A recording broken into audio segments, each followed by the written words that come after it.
菜明天早上够你吃的，明天早上不得吃晚饭吗？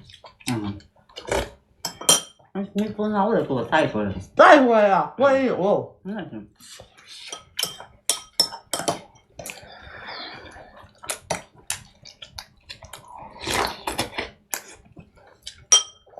没事，一会儿我去，我看他家煮的是高粱米饭不？我盛一碗回来。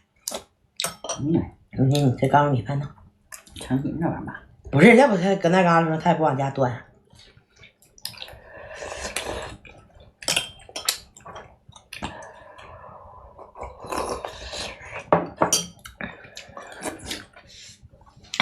咱哥吃完饭了，咱哥有点感冒了，下午跟医馆拿药。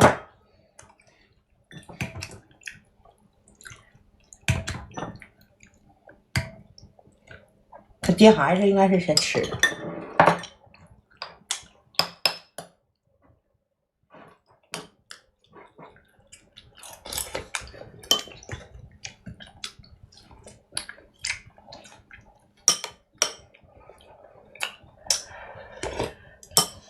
那大早上早起也没隔多少呀，6点钟买镰刀也回来，早早跑家吃饭来了。我刚吃饭，柔是回来了哈。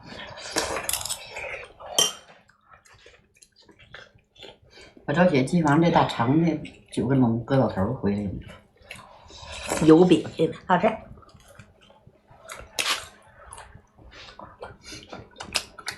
油盐饼。你那老爷家一听白菜汤，剩1磅都不得包个，赶紧起来就走。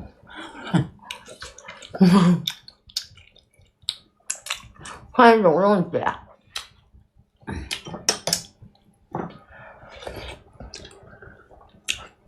好久不见了，蓉蓉姐。忙呢。可打电话了。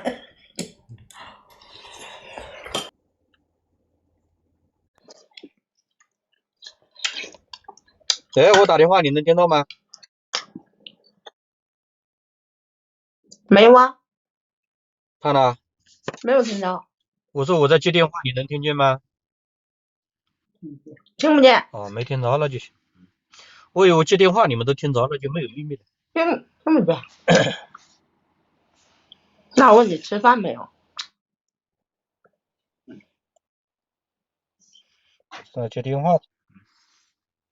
听到了，听到也没啥秘密，我也没啥秘密的人，对吧？一没有私情，二没有情人，三不贪污，四对不对？标准的一个好公民。